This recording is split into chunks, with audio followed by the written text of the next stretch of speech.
The views and opinions expressed on any program are those of the producers and/or the persons appearing on the program, and do not necessarily reflect the views and opinions of FRC Media, Bristol Community College, or the City of Fall River.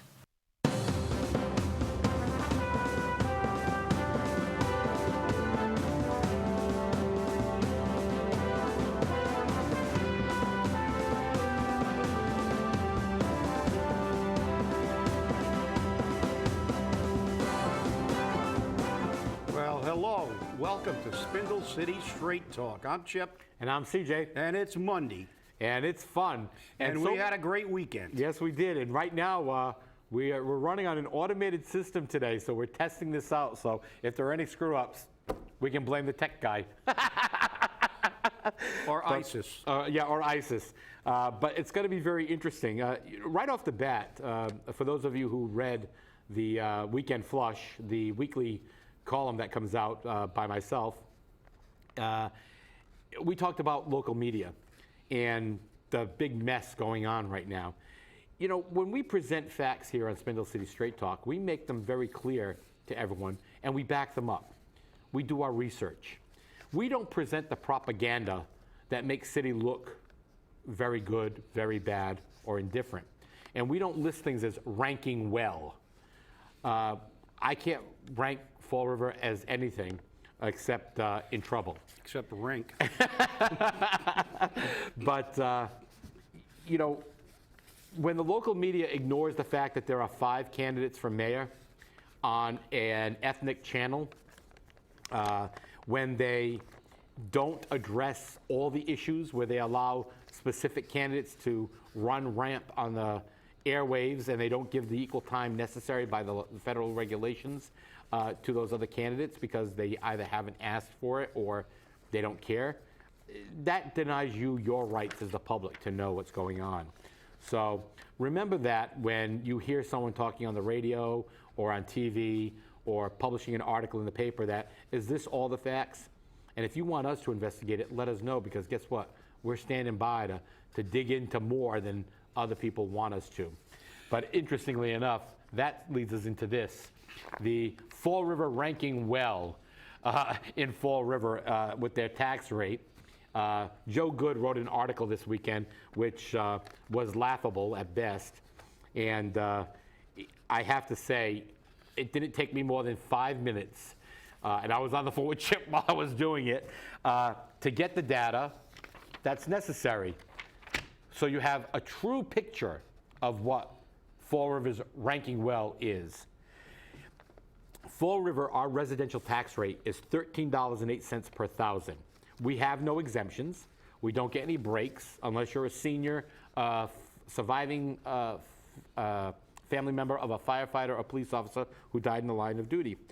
The median income, according to the U.S.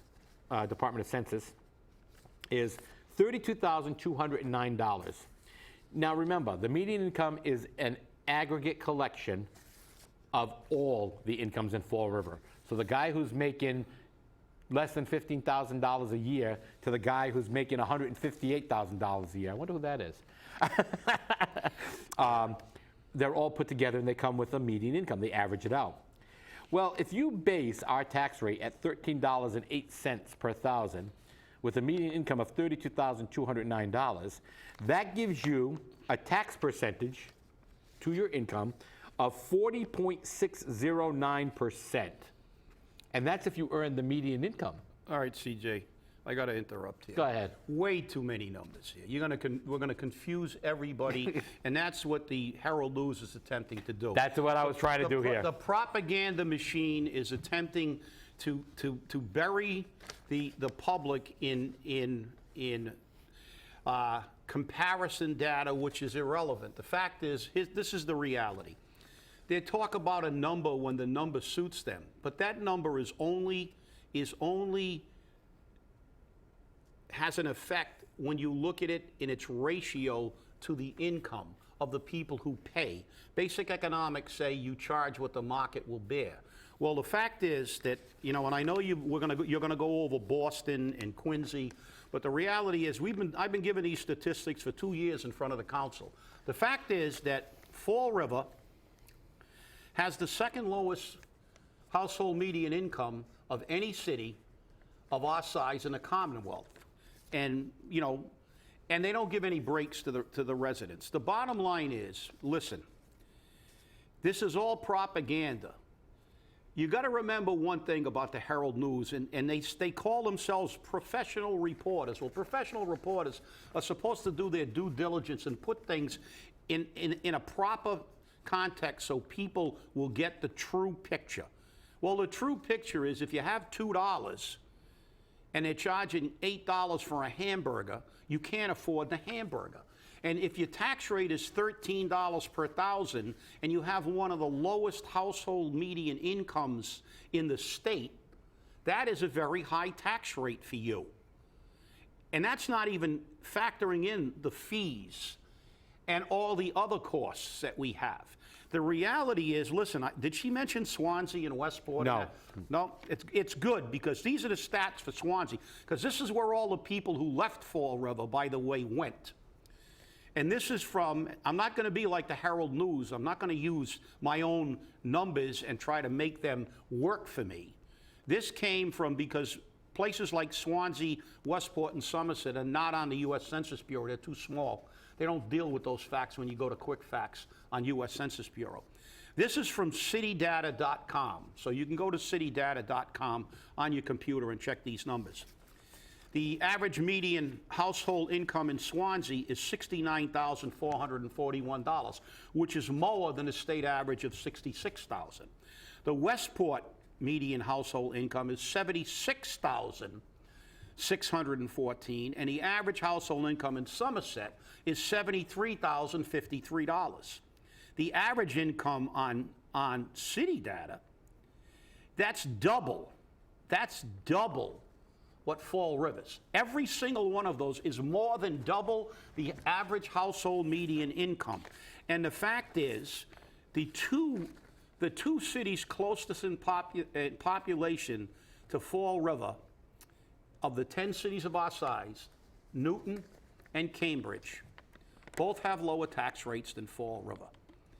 And they have lower tax rates with the median household income. And this is off the top of my head. I don't have those figures, but I've said them so often, I'm pretty sure that the average household income in Newton is $113,000, and the average household median income in Cambridge is $76,000. So they are double, triple, and quadruple what Fall River's income is. So the bottom line is, don't believe the propaganda. The reality is, think about this, people. This is the con.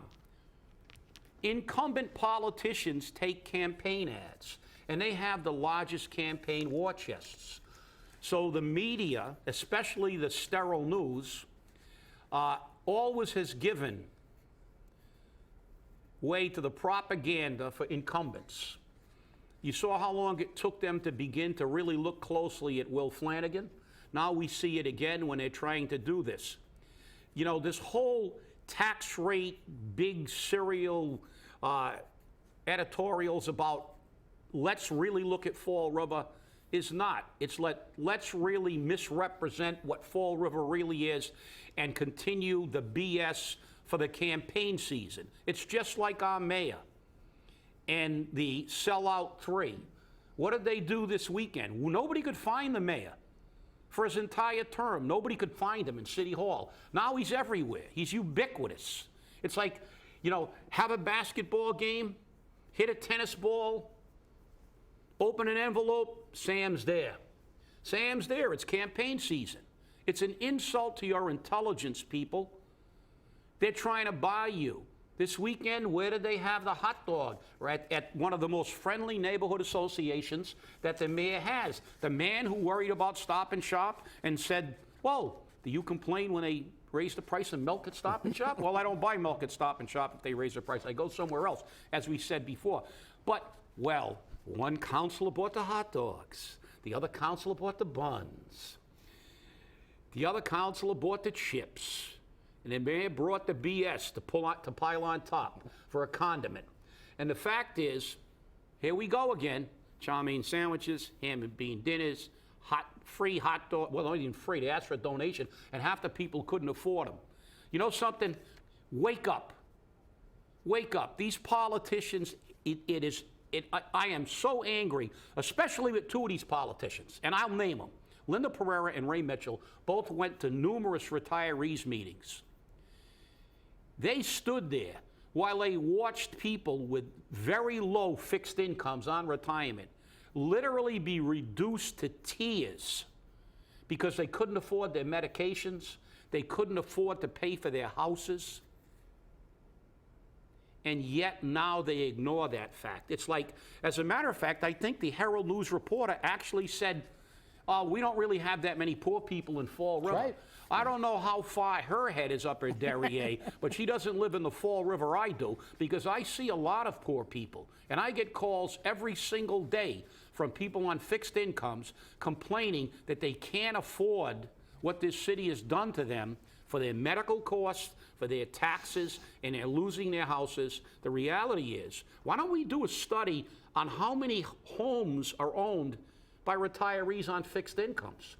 Why don't we see exactly what the impact of a tax increase?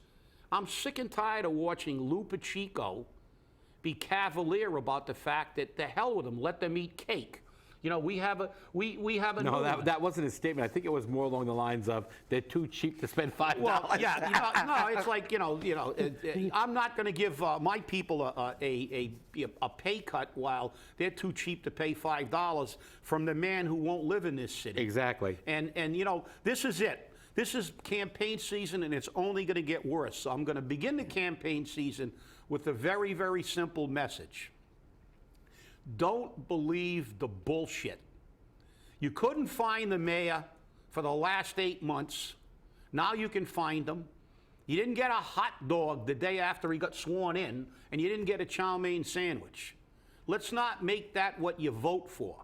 Let's remember what they've done. Let's remember that they disappeared after the budget was voted in. Where were they? Did anybody see these councilors that are giving out hot dogs right after the budget was passed and people wanted their head on a pike? No. They let it blow over. Now they're going to play the old game. Buy them a hot dog and buy their vote. Well, this is what's wrong with Fall River, and we've got to change it, and only we can change it, and I'm sick and tired of it. And you know something?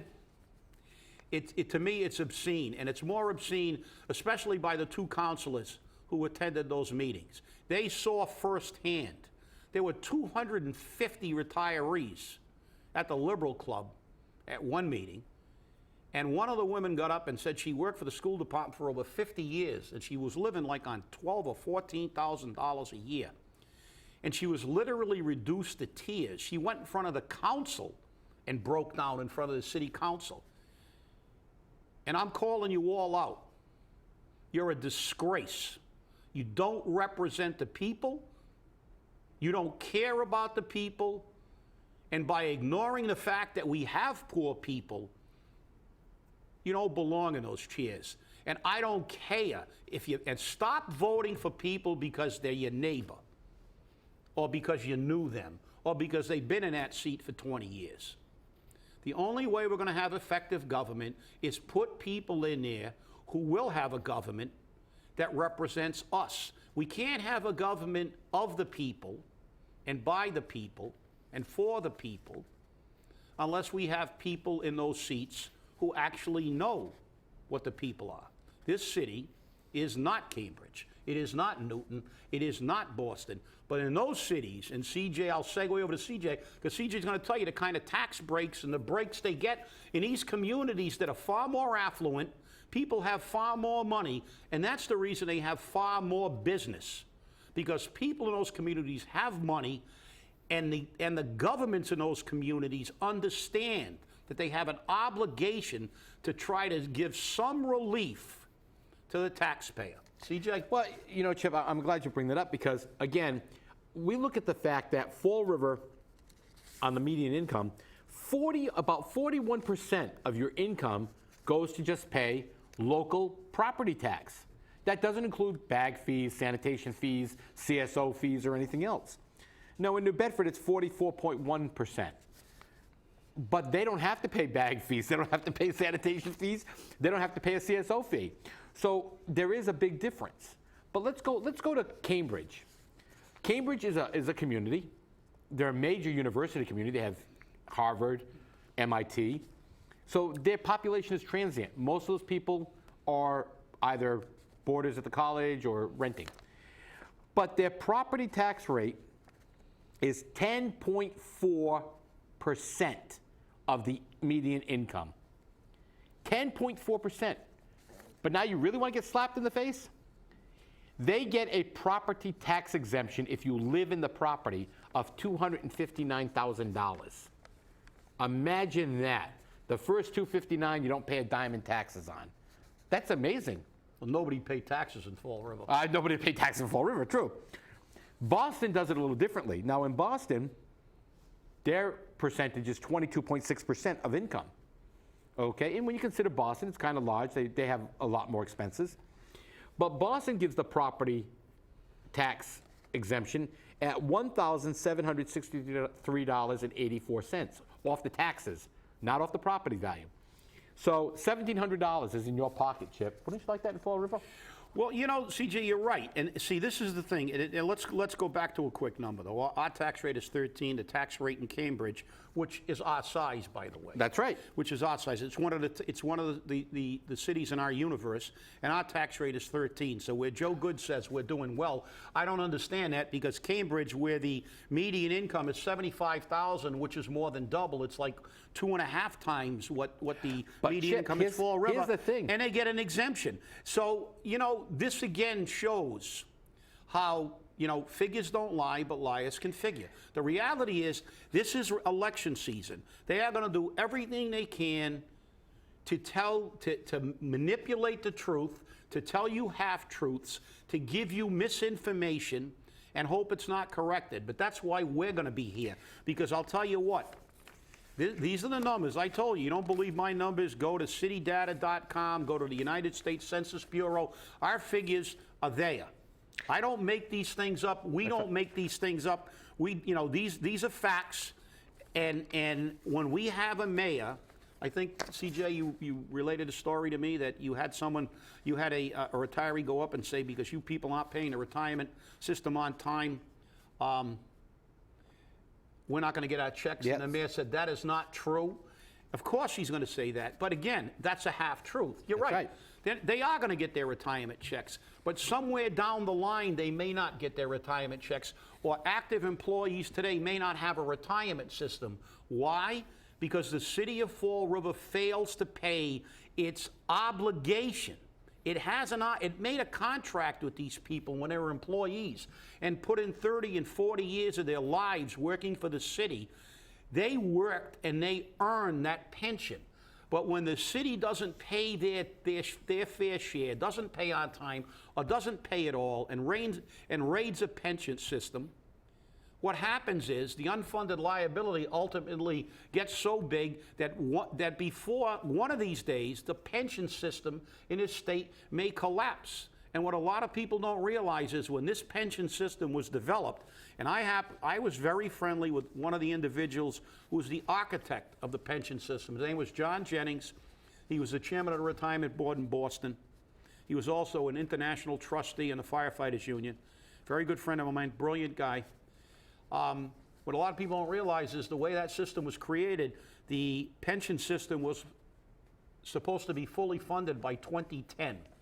It is now 2015, and we have one of the worst pension systems in the nation.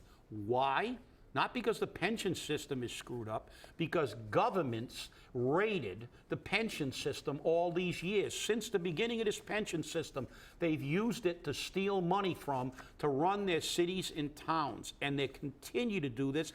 And who ends up being the victim at the end? Look what happened in Rhode Island. Oh, yeah. They gutted the pension system. Granted, the Rhode Island pension system was kind of screwed up, but I mean, because it's run by individual towns. But the fact is, you know, it's not going to be Billy Bolger, who left the Senate, took a position at UMass, and then as soon as he got into that position, he got a $200,000 pay raise. That's what I said. Right.